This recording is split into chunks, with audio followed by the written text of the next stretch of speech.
about good to go. Okay. So, whenever you're ready, you can start out with, like I said, you can just say, hi, Okay. my name is, and you can direct it to Corey. The whole Okay. conversation will be directed towards Okay. to Corey. You don't have to look at the lens at all. You can forget it's there. Nice. Okay? Hi, my name is Ernestine Gbeh Allen, Ernestine, Gbeh-Allen.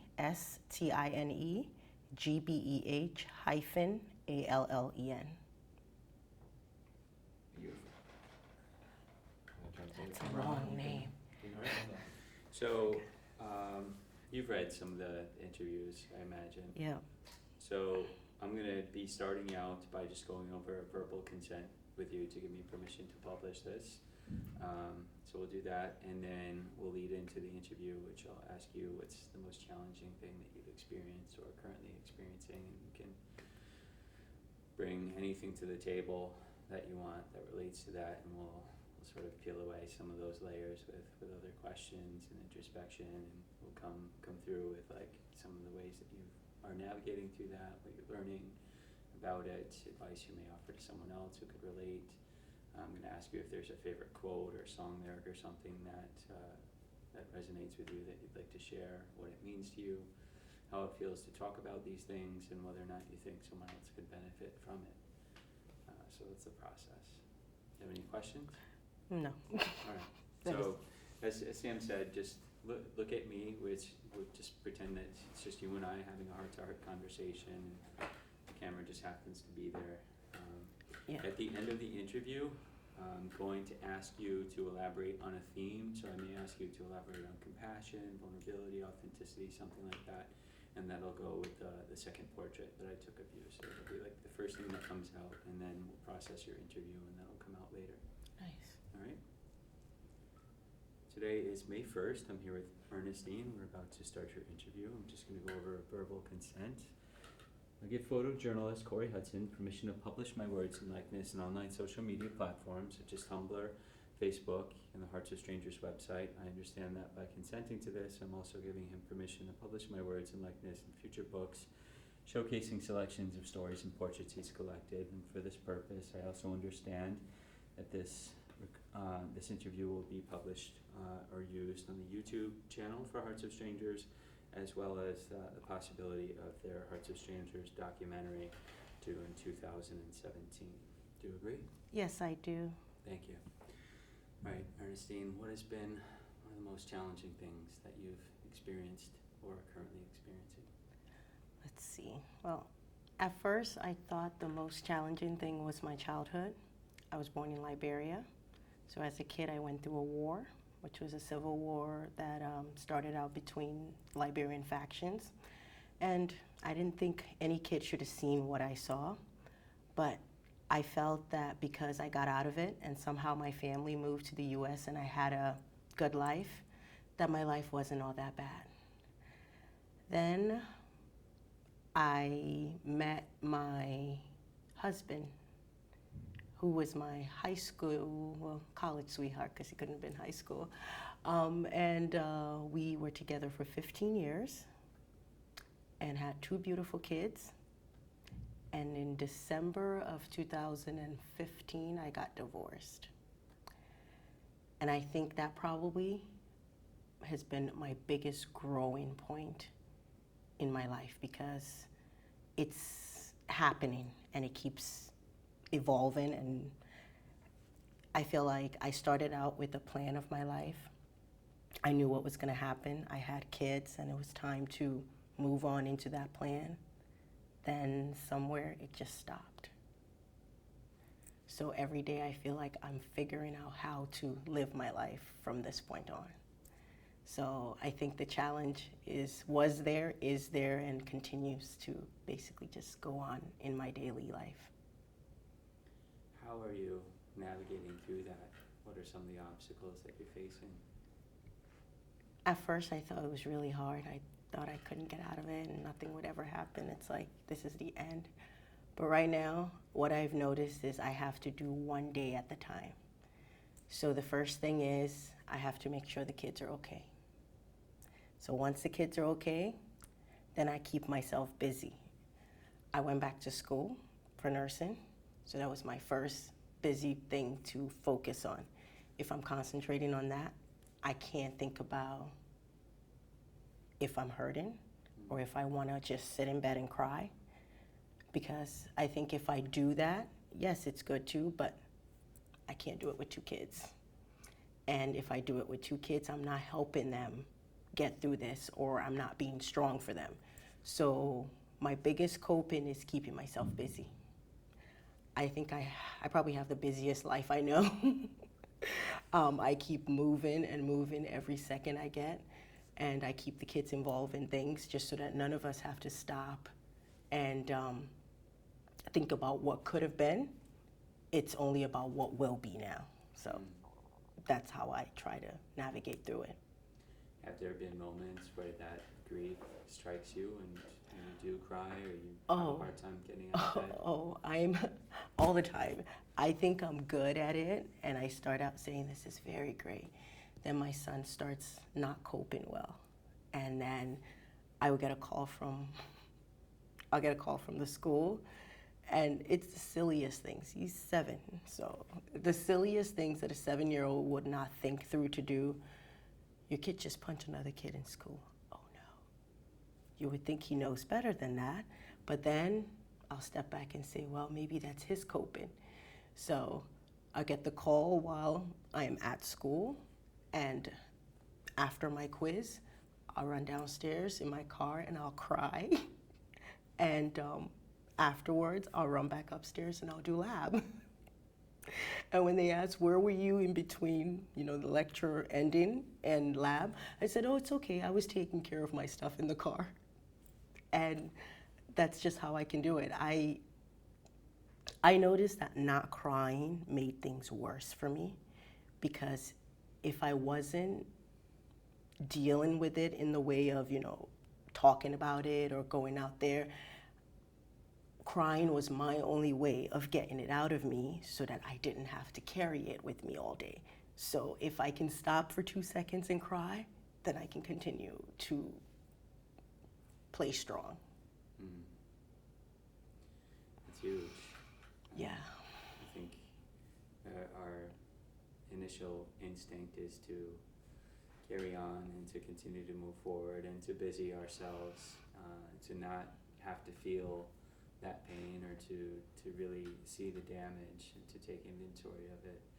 But I think you touched upon something very important, that you have to make space for it when you can, to let it out, because it is a heavy load to bear. Oh, yes, it is. What are some other ways that you're coping with it? I love running. So a lot of people say, oh, I run to exercise. No, I actually run to get out my pain. I run and run and run till I can run no more, then I stop, and I know the pain. My nephew, who's 14, visited me this weekend, and he was surprised because he's doing track, that I run 7 miles every morning when I can. And he's like, wow, you're old and you do 7 miles in the morning. I had to correct him and said, oh, I wasn't old. That's just what he thinks. But I feel like if I can get that out there, I'm getting the negative energy out of me also. I'm hitting the pavement, as I call it, and I'm sure that's what most runners do. And by the time I am sore and can run no more, I feel great for my day. And I'm able to say, hey, let's see what today is going to bring. I want to go back a little bit and turn a few pages ahead or behind. I want to talk about how this relationship and this marriage sort of unraveled and what the context of that was, if you don't mind. See, that was really funny. First, it started out with my ex-husband telling me he wasn't happy and things weren't going the way he wanted them to be. So the first thing I thought was it was my fault. So let's see how we can fix it. So we went to counseling and we did all the things that I thought should be done. And then little by little, he said I was always angry and I always screamed at him and I treated him like a kid and I was acting like his mother. So that hit me hard because I did scream at him And he was right about that. So that was something I wasn't going to say I didn't do. And I was angry at him, and he was right about that. But what he didn't know is I had known for about, I think, 3.5 years that my husband had been cheating on me for 8 years of our 15 years relationship. So as I was trying to be strong for the kids and be strong for everyone, it was a little hard for him to come home and lie to me, and I know he's lying, for me to be happy and nice to him and not scream at him. Because under all of it, it's like, I know you're lying to me. I know what you're saying is not true. I'm waiting for you to actually say this. And I will hint, if things are not going well, you could just tell me. If you want to see other people, we can talk about it. So I feel like I would be giving him a segue into just say what's happening to me, what's going on. I already know, just tell me. And he was a very good liar. That's what I learned. For a long time, he was a very good liar, and I was very good at believing it. I was. I think there's a part of me that just wanted to think I had a fairy tale. So I believed every lie till one day I was sitting in my living room with my daughter, who was an infant at the time, and she was tired and crying and up. And I messaged my husband and said, "Hey, what's going on? How are you doing?" He said, "I'm very busy at work. He's a chef, so he said, I have all these cakes to make for an event, and we have only one pan. And here I am feeling guilty." I said, "I think we have a couple of pans here. Maybe I should run a pan down to him. Maybe I should see if I can help him with this." And he said, "I think I'm going to be very late." And I said, "Okay, no problem." So I sat there, put the kids to bed, and I was still thinking maybe I should call the neighbors to watch them and I can take a pan down to him. So I said, "Okay, I'll go pay bills." I went to pay bills and checked out credit card bills, and I noticed a charge in South Lee, Massachusetts, when we live in Winsted, Connecticut at the time, and he works in Hartford. So that just seemed a little out of place for the charge to be at this point in time today. Why you're supposed to be baking cakes in South Lee, Massachusetts. So I called the restaurant and no one picked up, because probably no one was there and they had closed because it was a slow night. So I went to the living room and noticed that my husband's broken cell phone was on the table because he had just broken his cell phone and got a new one. So I picked up the broken cell phone, and the first thing I see are text messages literally bombarding me in the face from not one, not two, not three.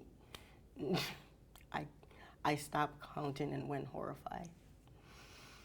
So I messaged him and said, "Hi, where are you? What's going on? I am waiting, and because I'm not so good at lying, I was checking out credit cards and noticed that there's a charge in South Lee, Massachusetts. So should I call the credit card company and shut the credit card off, or is there something you're not telling me?" Well, that was the beginning of the end. My ex-husband was actually out to dinner with his girlfriend, who he now lives with. And he had been seeing that girlfriend along with 3 others probably for over a year, 2 years at that time. And that was just the ones he had seen around here. So there was, little by little, I found an entire online lifestyle that basically proved that my entire marriage and everything I thought was real was actually a lie.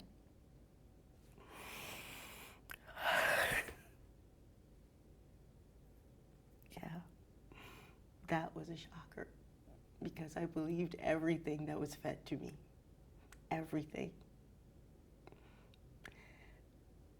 And yeah, little by little, his family tried to talk to him, and he said they were trying to convince him to change his mind.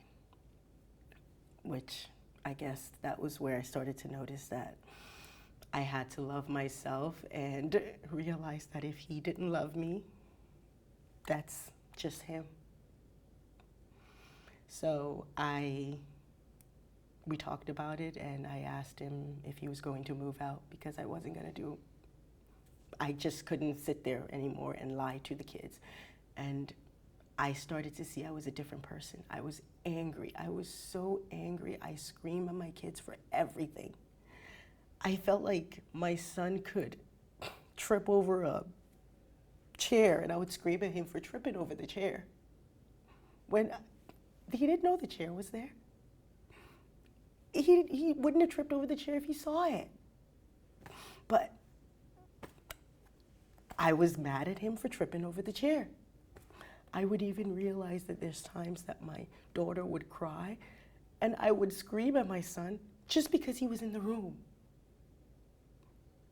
And that was when I noticed this was my poison. If I stayed there, I couldn't be the mom I wanted to be.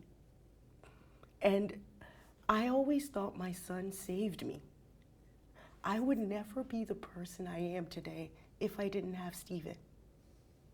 He is the reason I wanted to live. I wanted to wake up in the morning and smile because of Steven. And I love my daughter, but Steven was the first thing that made me see that my life wasn't only important for me, but it was important for him. And it was important for any other kid I had. So because of that, I couldn't do it. I couldn't sit and let me turn into something that I didn't know. While he enjoyed himself and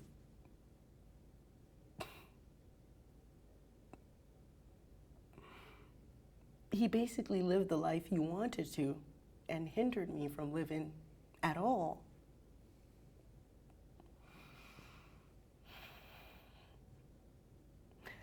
I think right now the hardest part of all of this is how angry he is at me.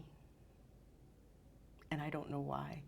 So I think it makes every day harder for me not knowing what reaction I will have from him. And we have to interact. We have 2 kids. So I can stay strong, but when I have to think about what is he gonna get mad about this time, then I feel like I am sometimes going back. That's where I have to say, Ernestine, look in the mirror. It's not happening anymore. It's over. It's just you now. So don't think about that. Think about you and the kids. Then I get up and do dinner.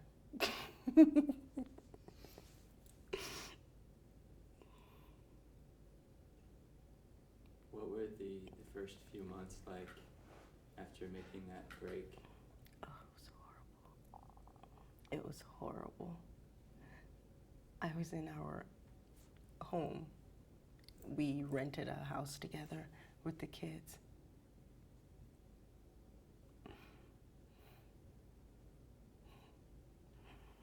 My kids never co-slept with me because I always thought it was important for them to be independent sleepers. But for the first time, I found myself making excuses for them to sleep in my bed. And it was really funny because my son wets the bed, so I would put a pad on the bed and he says, Mommy, aren't you worried that your bed will get wet and you have to change all your sheets? And I said, no, it's okay. You can sleep in the bed with me. And I have great friends. My best friend, she's the best person. She's my person. Catherine will call me every day. How are you doing? Do we hate him now? Am I supposed to go beat him up for you now? And I think she was basically, along with my kids, they were the reason I had to wake up, but she was the reason I laughed. That wasn't because of my kids. Because she always made herself there for me. She always made me feel that no matter what, I would have her. And what was hard for me and her was I met Catherine through my ex-husband. So I always thought that there was going to be this problem relating, but it just wasn't there because even though he introduced us, we were friends outside of him. So when I think about it, I think, yeah, Kat has been my rock. I probably wouldn't have been able to do all of this if I didn't have her.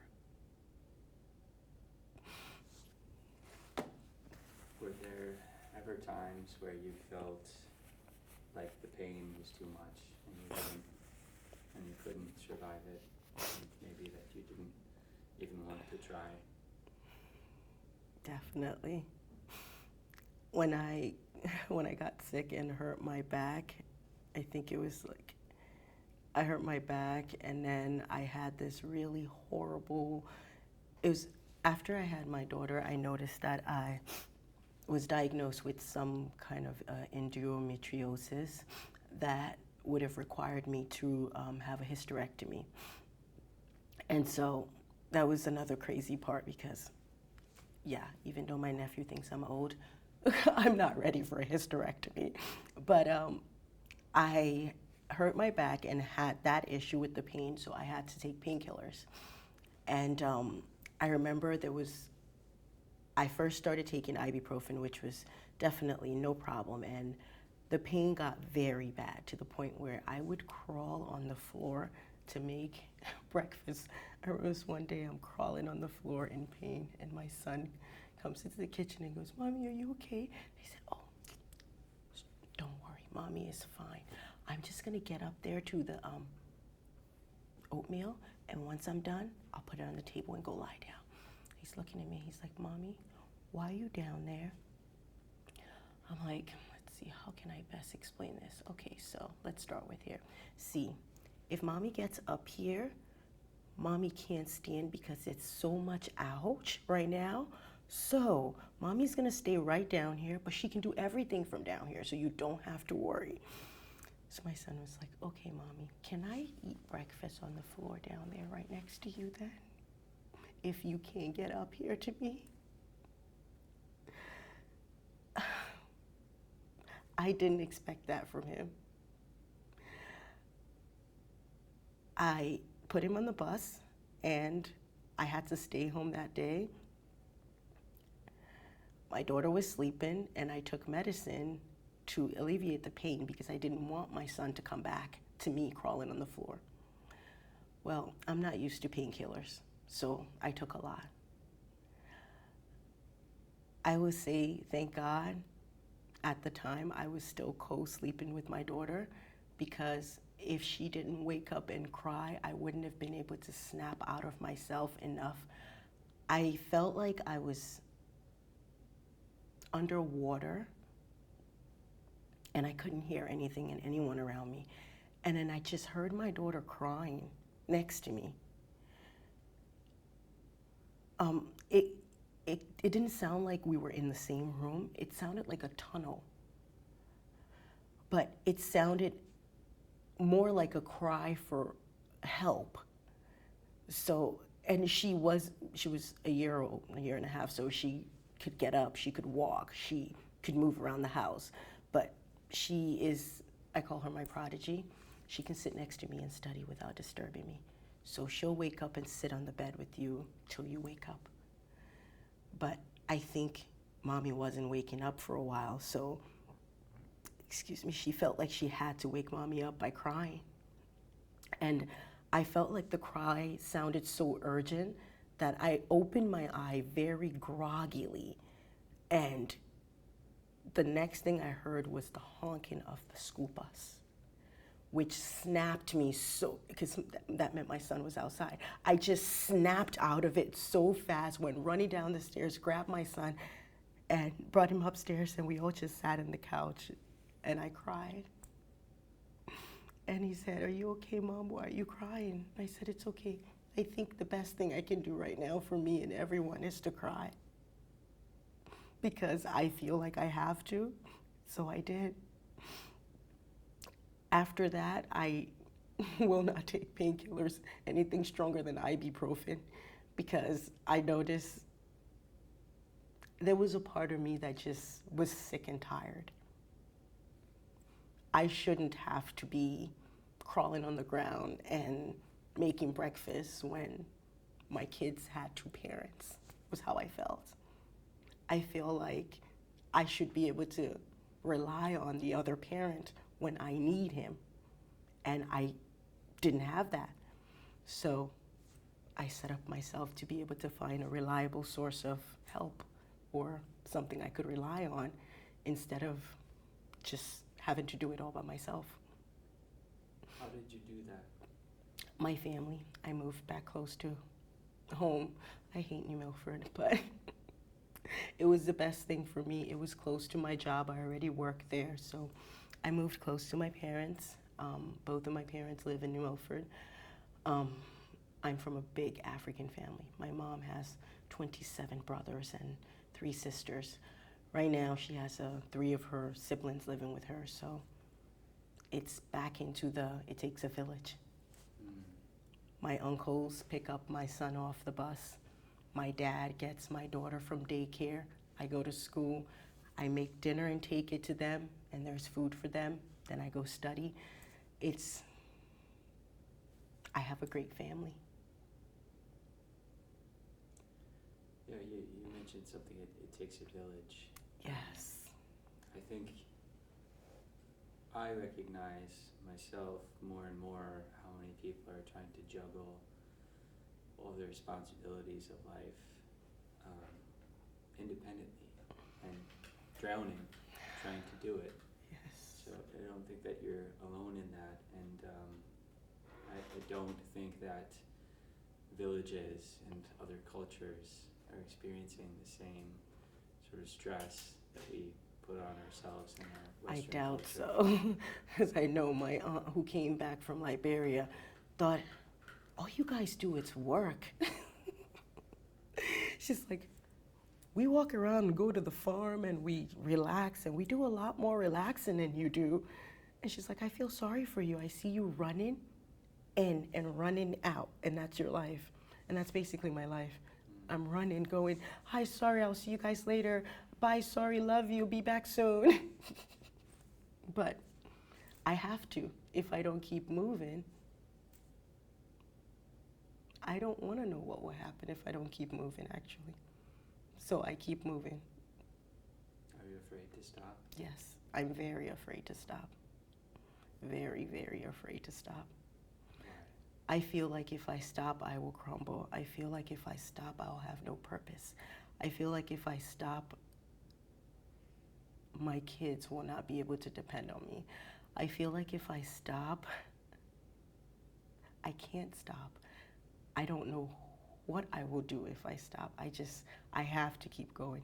And that's why I have a list, and the list has its own list, and that list has another list to go with it, so that I can make sure everything is covered that needs to be covered and done. Then at 3 a.m., when I finally think I finished my bio homework or not, and then 4 a.m. comes, maybe I'll go to bed.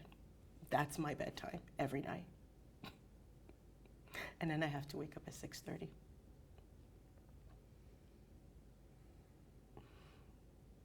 How do you feel about that? Well, the best part about that is I don't dream at night. And when I don't dream at night, I can get away from my childhood, because that's where all the problems started. I want to talk about that now, if you don't mind. Tell me about those years before you moved to the United States. Those were crazy years. A lot of them I see in flashes. I was actually diagnosed with long-term memory loss. So that's been one of my biggest things. A lot of people noticed I started taking a lot of pictures, and they couldn't try to figure out why I take a lot of pictures, and that my kid's life, especially my daughter, my son we noticed was underexposed, but my daughter's life is basically a social media with tons of pictures.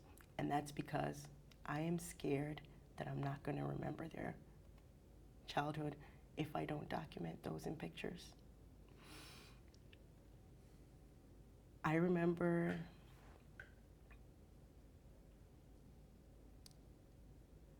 our house in Liberia. I remember one day in October, I think, and my father decided we were gonna run away from the mission house that we lived in, because my parents live in a boarding school as teachers and deans.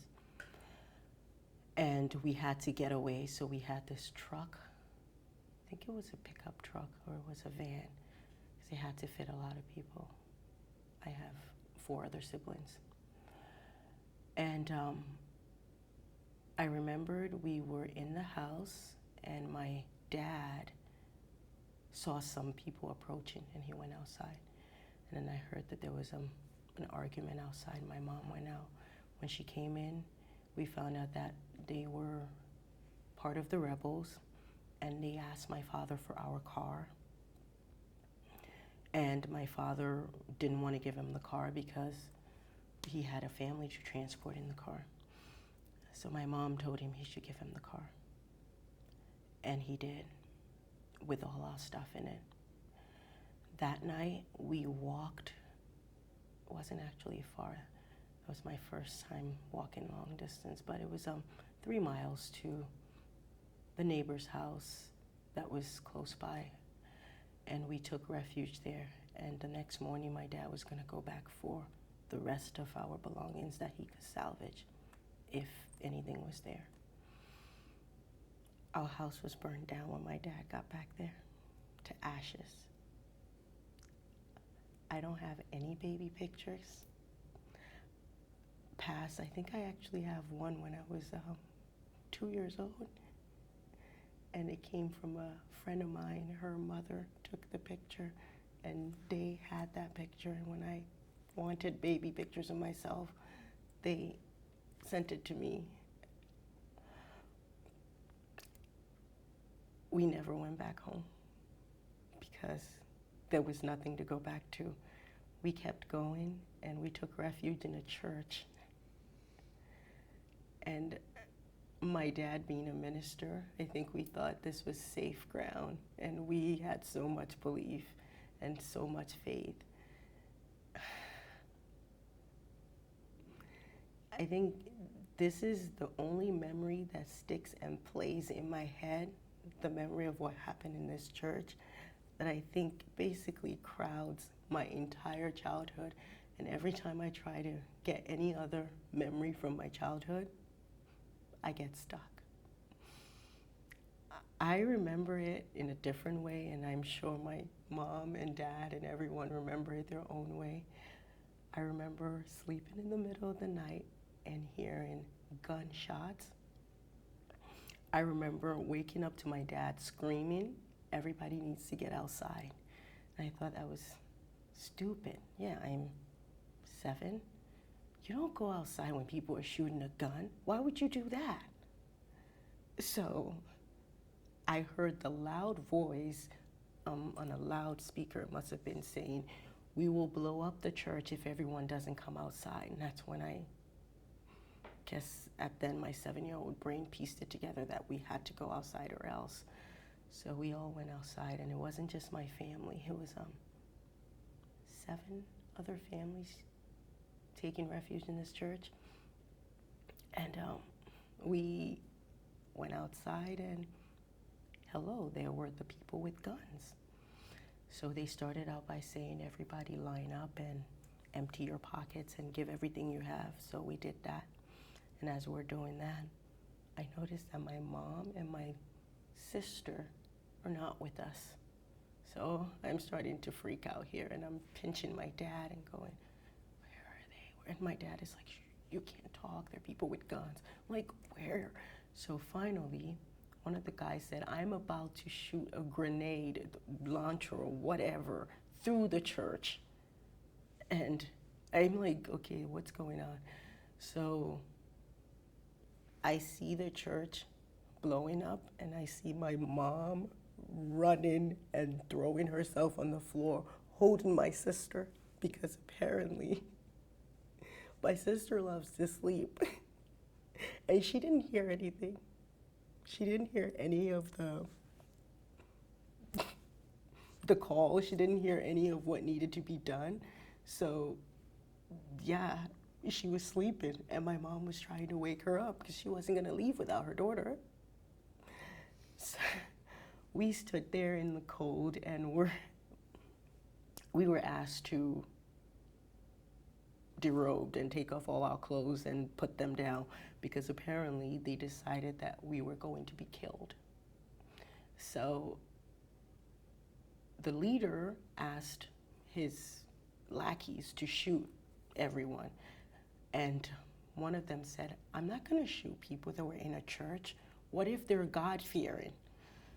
And I didn't think about it then, but thought about it later, really. After all the things you've done, that's what you're thinking about. What if they were God-fearing? So one of the guys says, well, let's get all the God-fearing people on the side, and the other ones, we can kill them. So the people doing all this, I, towards the end, recognized were security officers from our school, which was less than 3 miles down the road. And they were now a part of the rebels.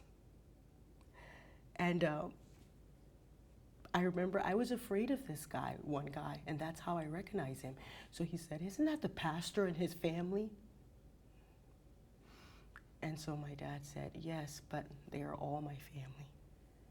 Not just the family you know. Everyone in this church is my family. I don't understand what happened, but we were left standing in the middle of the street, naked, while these men walked away arguing among themselves who was going to shoot us.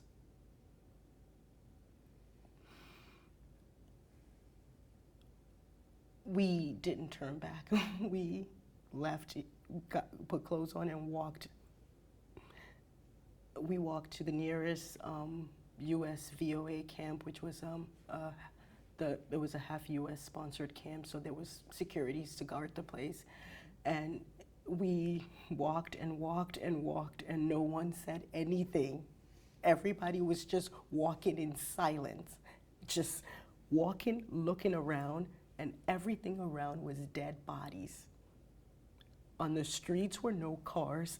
People were just walking and looking at dead bodies, till someone pointed to a truck that basically had a bunch of dead bodies in it, and it was all the men from the previous night.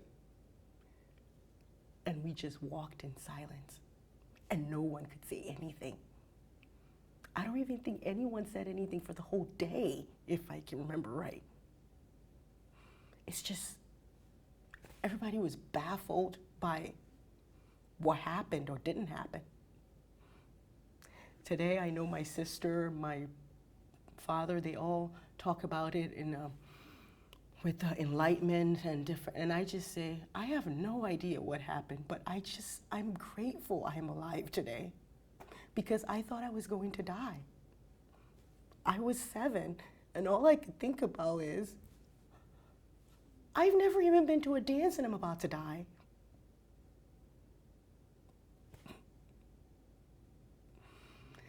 That's why sometimes I tell my son, I say, you're lucky. You're very lucky. I will never wish my childhood on any kid, ever. And I don't blame my parents, because I know they couldn't have done anything to protect me from that. But still, man, that was a messed up childhood.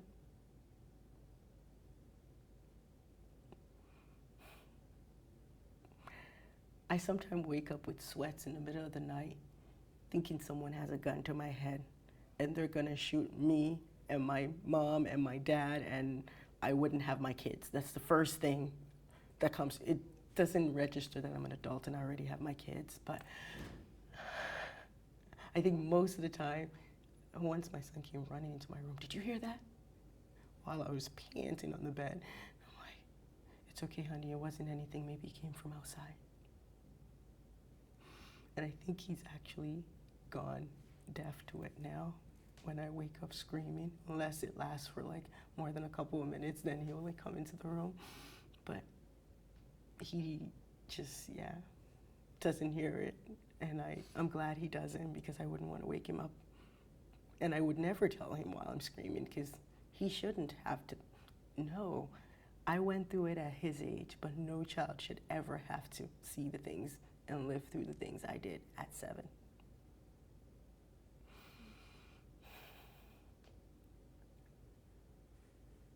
How did you arrive in the United States?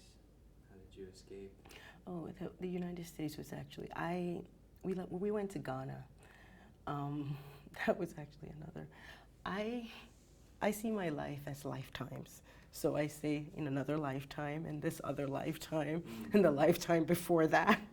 So that was another lifetime ago. And we were fortunate to be, we were passenger, well, I don't know if we were passengers, but we were on a ship that was a Nigerian oil tanker. And it was supposed to take some refugees to Nigeria. And they had some rooms, and we actually didn't even have a room. I remember sleeping on the side of the boat in a water pit. And I remember basically the water was, we had to sit up to sleep because the water would be like up to your hair. If you lie down, you couldn't lay down in there. Apparently Nigeria didn't want the boat. They refused to dock it because they didn't want refugees. So we were on sea for 3 days. The boat was, I think it was going to sink. That's probably why there was so much water, because I don't think I thought about it well at that age. But we were grateful that Ghana decided to take us. And I lived 9 years of my childhood into young adulthood in Ghana as a refugee. I lived in a refugee camp with, we started out in tents, and there were hundreds of tents in a field with no toilets and no showers. And then little by little, the government of Ghana basically provided some necessities and things for us. And today, I've been told by people the camp still exists, and when you go there, it looks so modern that you wouldn't even believe that it started from little white tents in a field. But we stayed in the camp for just a little bit, and my parents, both being educators, didn't want us there. They didn't think that was going to be a good place for their kids to get anything in any education. So they somehow figured a way to ship us all off to boarding school. So I lived my life in boarding school after that, in another lifetime.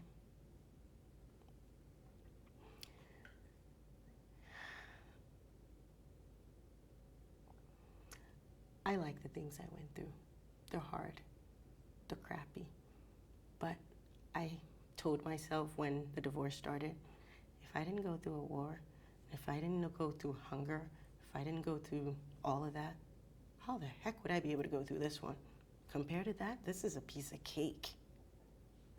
Because what's the worst thing that could happen? It already did. So I think that's why I like the life I had. And even though I will never wish it on anyone, and it's as horrible as any life could ever be, even worse, I would not be the person I am today if all of those things didn't happen to me in the way they did. What have you learned about yourself through these lifetimes? First thing, I think I learned that I was stronger than I thought I was. My brothers, I have 2 older brothers, and I think from growing up with 2 older brothers, they always made me feel weak. They would trip me and catch me. One would trip, the other would catch. They would pull my shirt and say, you need to fix that, and kind of like pull things on me. And they would climb the tree ahead of me, and I will be at the bottom trying to scramble. But I think the one thing I learned, people always say what doesn't kill you make you stronger. And you don't know that till you actually face something that doesn't kill you. So I think I'm stronger than I always thought I was. And that feeling helps me every day when I feel like not waking up. I say, guess what? You're probably stronger than today. So why don't you just get up and figure out what's happening? That's the only way you can deal with it. So that's my biggest lesson from this. I'm actually stronger than I think I am. Yeah. Also sounds like it's made you very grateful. Yes, it has. What sort of role does gratitude play in your life? That's actually really, I took a class in the fall semester called the Philosophy of Happiness. And I took it to fill a humanities requirement. I thought, this is ridiculous. But I noticed in that class, that was one thing, the teacher we had a gratitude journal, and we would say what we're grateful for and how we go about being grateful for these things. And I noticed I am very grateful for the family I have, and I have always told them, I don't have a lot to give, but whenever my family needs my time, I try to give it to them. If someone needs a ride somewhere, I try to give it to them. And I'm always thankful for my mom to the point that I just call her and say, thank you, Mom, for being my mom. Because when I went through the journal, all my thank you entries had to do with thank you, my mom. So I know how special. And I think it's amazing. After that class, I keep a regular gratitude journal, and I try my best to say thank you to people for anything they do. Even if it's just picking up a coin on the side of the street that dropped from my purse and handing it to me, I say thank you for it, because no one has to do anything for you. That's one thing I've learned in life. Nobody has any responsibility to you whatsoever. So if someone takes out from their day to share a part of it with you, be grateful, be thankful. It sounds like presence and time is one of the most valuable things that you can offer someone. It doesn't necessarily have to be money or gifts. Exactly. Just being there, it's always great. What are some of it sounds like those are very traumatic lifetimes that you experienced, just from hearing the few things that you shared with me. That's very traumatic. How did you process any of that, at such a young age, and how are you processing that even today? I didn't. At the young age I actually did not. African culture does not, they look very bad on therapy and counseling and all of that. So I did not actually deal with or face any of this till I moved to the US. And when I moved to the US, and for the first time I spoke to my doctor, which is my pediatrician, about some of the things we went through, and my pediatrician actually was from India. So he said, maybe you should seek counseling. And first thing my family said was, they're gonna call you crazy and they're gonna give you medicine.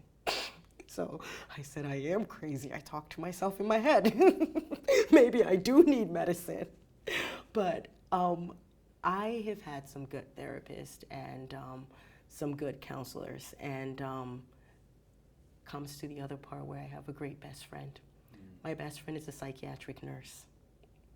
So not only is she a best friend, she can sit me down and tell me what's up. So whenever I need someone, I just call her and say, okay, this is what's going on now, let's talk about it.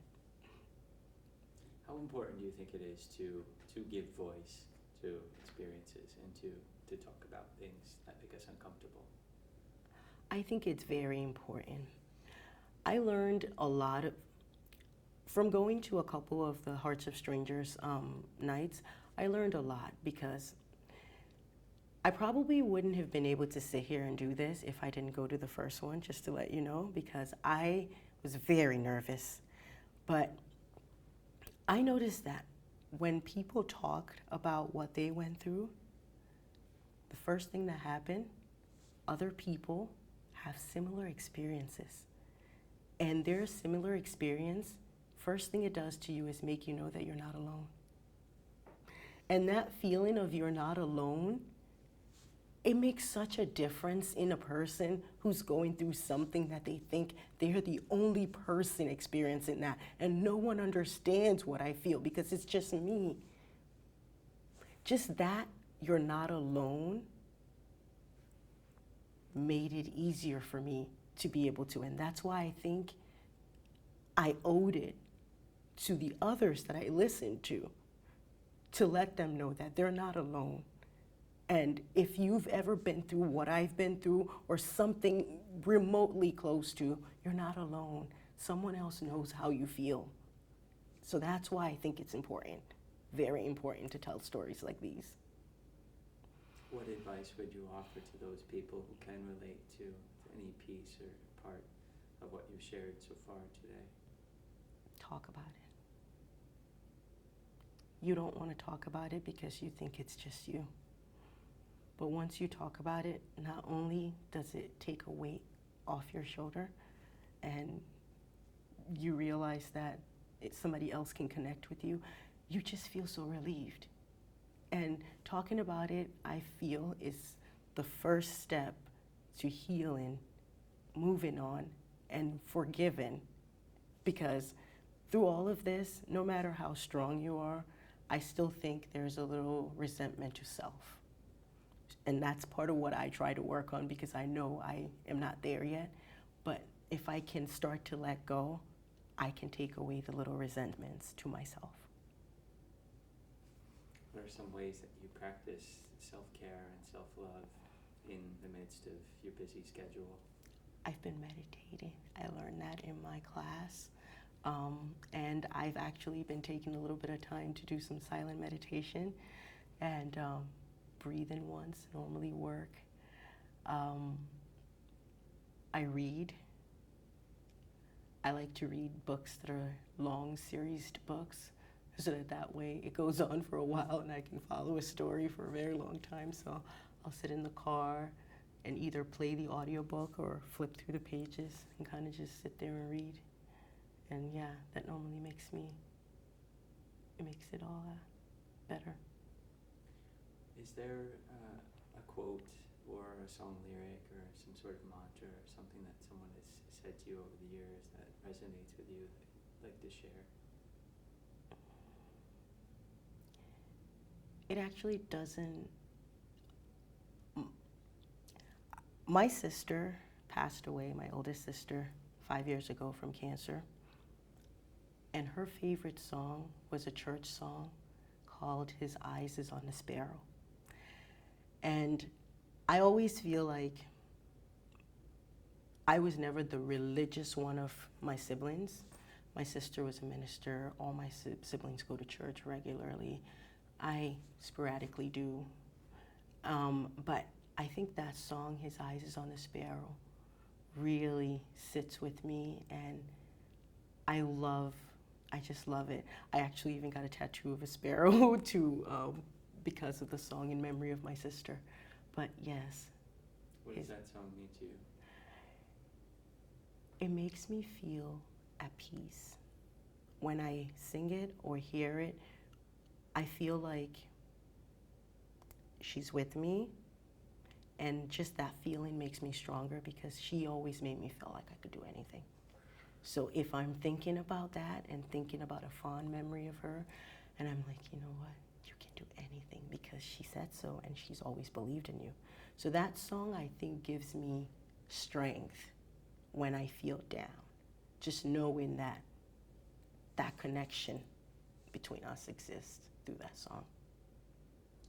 Is it fair to say that through your lifetimes of many of these traumatic experiences and the pain and the wars,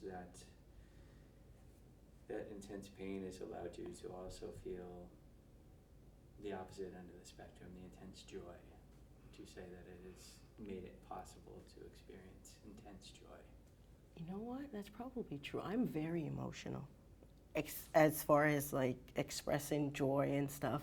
I remember when my son went to preschool, I'm standing there, he's going into preschool, and all the moms are taking pictures, and I'm bawling. I am sitting there crying, and he comes and hugs me. He goes, "It's okay, Mommy, I'll be back." And I'm like, "That's not it, my baby is in preschool." And then the kindergarten bus came, and he gets on the bus, and the bus is driving away, and he turned the camera around on me, and my face is pouring water. After that, I had the mind of getting in my car and following the bus to every stop till the bus got to his school, because that was the only way I was gonna feel better and stop the cry, because I was just overexcited. It wasn't sad. I thought about that at every time of those over crying moment, as I call them. I was never sad. So I guess that's my happiness to the point that I cry. How has it felt to talk about these experiences with me today? I was very nervous to start. You're very easy to talk to. So when it started, anyone who knows me know I love to talk, but I never get personal. But when I start talking, I think it's probably the same way with personal. Once I enter there, I can't stop. So it just worked well with my loving to talk. It was coming with the flow. Do you think that it's possible that by sharing what you have with me today, that you may be able to bring someone else a sense that they're not alone, give them some hope, or inspire them to? Definitely. I know there are a lot of girls in Liberia that went through what I went through, and I know a lot of them are sitting and not dealing with this because that's what our culture calls for. I know there are a lot of people out there going through divorces from cheating and thinking their life is over, and a lot of them sit and cry about it. I am hoping that someone can look at this today and say, maybe I'm stronger than I think I am. And that's one thing that could take them forward, if just that. And I'm hoping that if a girl from Liberia saw this, they could say, maybe if I talked about what I went through, it will make me deal with what I'm going through a lot better. Because I think that problem, I have a couple of friends from Liberia who still just stay in the rut and don't deal with what they're going through and don't deal with anything in the past. And the past just was the past. But the past made us today. So that's why we have to deal with all of those so that we can be able to deal with today. Amen. Amen. Thank you. Thank you very much.